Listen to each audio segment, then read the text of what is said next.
I'm Jennifer L. Kelly, a middle school language arts teacher, professor of education, and published author.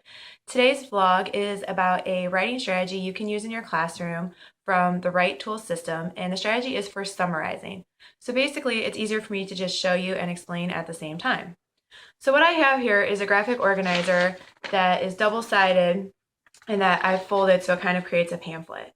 So the first part of the summarizing is name it. Name it is where the student is going to record the title of the article or story and the author. Verb it is where they have to decide what verb best describes what the article is doing. Is it teaching, discussing, describing, persuading? The only exception here is they can't say the article is about.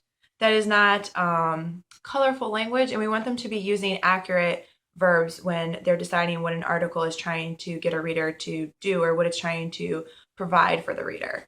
Then big picture is stating the main idea. I often tell my students, I teach 6th grade right now, that the main idea is usually in the first paragraph somewhere. It's not always the first sentence of the first paragraph, but you can usually find it in the first paragraph.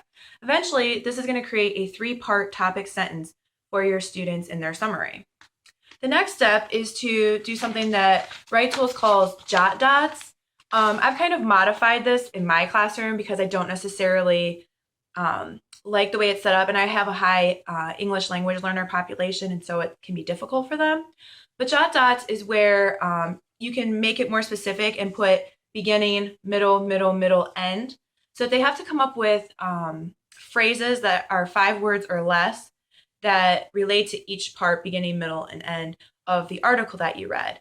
I find that my students have trouble getting it into 5 words or less, and oftentimes this ends up becoming the sentences of their article. And so what happens is it's supposed to be phrases, and then there's a part of the strategy called turn and talk, where they talk to a neighbor to extend those phrases into sentences. And I find that for my students, it's actually easier for their jot dots to actually be the sentences that they want to use, and like I said, to delineate it as beginning, middle, middle, middle, and end. Also, there's a space up here where they can write that 3-part topic sentence from the beginning page. The next page is where they would turn that into an actual paragraph.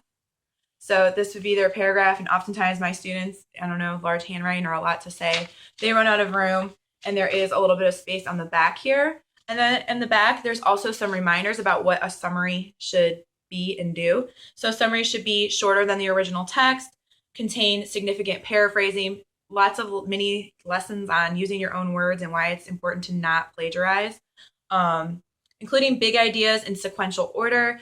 Often have to review what sequencing means and transition words and sequencing vocabulary.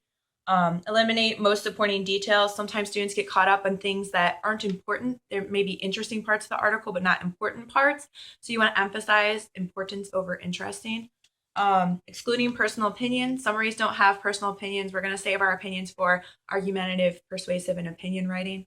And then lastly, leaving outside information. Again, emphasizing important information over interesting information. So if your students are struggling with summarizing, this is a great strategy. It's kind of a tedious strategy. It has a lot of front loading needed when implementing it.